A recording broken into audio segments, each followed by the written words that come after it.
ഞാൻ ഇങ്ങനത്തെ ഒരു വീഡിയോ ചെയ്യണമെന്ന് ഒരിക്കലും വിചാരിച്ച ഒരാളല്ല. അയ്യോ എന്നിട്ട് എന്ത് പറ്റി? ഒരിക്കലും ഇതുമായിട്ട് ബന്ധപ്പെട്ടിട്ട് ഒരു യൂട്യൂബിലൊരു വീഡിയോ ചെയ്തു വരണം, അല്ലെങ്കിൽ ഇത് വെച്ച് റീച്ച് ഉണ്ടാക്കിയിട്ട് കാശ് ഉണ്ടാക്കണം എന്നൊന്നും ഞാൻ ഒരിക്കലും വിചാരിച്ചിട്ടില്ല. പക്ഷേ കുറേ കമൻസുകളും അല്ലെങ്കിൽ കുറേ വീഡിയോസുകളൊക്കെ കണ്ടു. അങ്ങനെ എനിക്കോ പൊന്നൂസിനോ ഒരു വീഡിയോസ് ഇട്ടിട്ട് ഒരു വിവാദങ്ങളോ പ്രശ്നങ്ങളോ ഉണ്ടാക്കാൻ താല്പര്യമില്ലാത്തത് കൊണ്ട് മാത്രമാണ് നമ്മളതൊരു പോസ്റ്റിൽ ഒതുക്കിയത് ഇൻസ്റ്റാഗ്രാമിൽ. ഔചിത്യം എന്നൊരു സാധനമുണ്ട്. ഒരു മനുഷ്യനായ കുറച്ചൊക്കെ ഔചിത്യം വേണം. ഞാൻ യൂട്യൂബിലും ഒരു കമ്മ്യൂണിറ്റി പോസ്റ്റ് ആക്കിയിട്ടുണ്ടായിരുന്നു.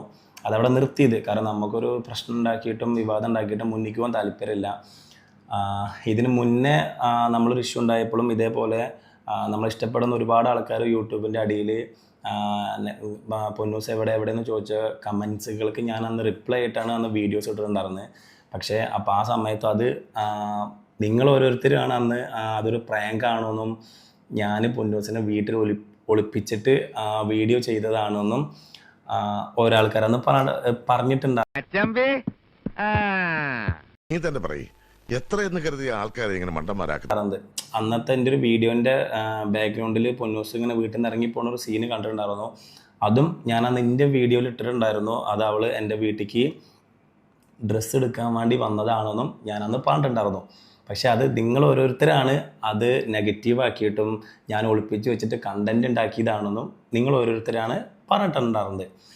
ഓഹോ, കഥ അവൻ അങ്ങനെ ആക്കിയല്ലേ. അതേപോലെ തന്നെ എൻ്റെ ഓട്ടോ സ്റ്റാൻഡിലുള്ള ഒരേട്ടൻ അവളേനെ എൻ്റെ വീട്ടിൽ ഒളിപ്പിച്ചിട്ടാണെന്ന് പറഞ്ഞിട്ടുള്ളൊരു വോയിസ് വേറെ കുറച്ച് യൂട്യൂബേഴ്സ് എടുത്തിട്ട് ചെയ്തിട്ടുണ്ടായിരുന്നു. അതിനുള്ള കറക്റ്റ് മറുപടി ആ ഏട്ടനത് നുണ പറഞ്ഞതാണ് എന്നുള്ള വീഡിയോസ് പോലും കൂടി ഞാൻ എൻ്റെ ഈ ഒരു മല്ലു ഫാമിലി എന്നുള്ള ചാനലിൽ ഞാനന്ന് പോസ്റ്റ് ആക്കിയിട്ടുണ്ടായിരുന്നു. പക്ഷേ അത് കാണാൻ ആർക്കും സമയം ഉണ്ടായിരുന്നില്ല. എല്ലാവരും ഒന്ന് നെഗറ്റീവിൻ്റെ പിന്നാലെയായിരുന്നു. ഓരോ കീഴ്വഴക്കങ്ങളാവുമ്പോൾ ഞാൻ അന്ന് വീഡിയോസ് ഇട്ടപ്പോൾ പൊന്നൂസിൻ്റെ അതൊരു തംബ്ലെയിൻ ഇട്ടിട്ടുണ്ടായിരുന്നു ഞാൻ. ഓക്കെ, അത് തെറ്റാണെന്ന് ഞാൻ സമ്മതിക്കണു.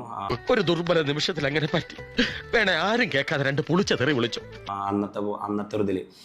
അപ്പോൾ ആ ഒരു വീഡിയോയിൽ ഇതായി പറ്റിയിട്ട് അതിനെ പറ്റിയിട്ട് കുറേ പേര് ഇപ്പോൾ വീഡിയോ ചെയ്യുന്നുണ്ട്, പൊന്നൂസ് അങ്ങനെയും ഇങ്ങനെയൊക്കെ പറഞ്ഞിട്ട്.